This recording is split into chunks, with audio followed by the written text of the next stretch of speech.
Dené Béatrice, une jeune réfugiée de 11 ans, habitant le camp de Gondje, à 42 km de la frontière avec la Centrafrique, nourrit l'ambition d'aller à l'école et de devenir infirmière pour soigner ses proches. Ce rêve pourrait se réaliser avec la construction de 5 nouvelles écoles à proximité du camp par le projet d'appui aux réfugiés et aux communautés d'accueil. Grâce à ces infrastructures, environ 1500 enfants des camps de réfugiés et des villages environnants de cette zone pourront accéder cette année à l'école.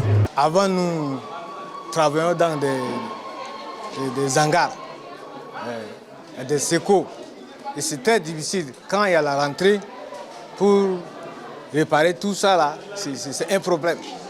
Même cette année-là, nous avons vraiment accusé un peu de retard par rapport à la construction des hangars. Et qu'aujourd'hui, Dieu merci, Parca nous a soutenus.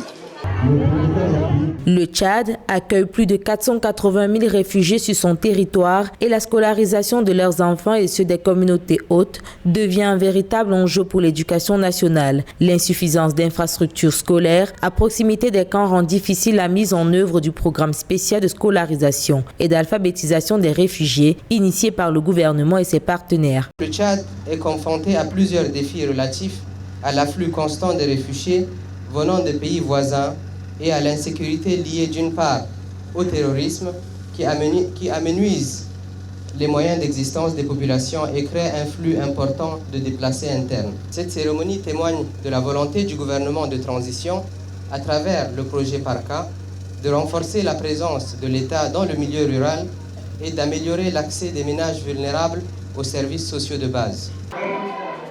Pour rappel, pour renforcer le taux de scolarisation des filles dans les camps de réfugiés et au sein des communautés hôtes, un programme de filets sociaux est mis en œuvre pour soutenir et maintenir les filles à l'école. Environ 10 000 ménages bénéficient de ce programme de protection sociale dans la province de l'Ogone orientale.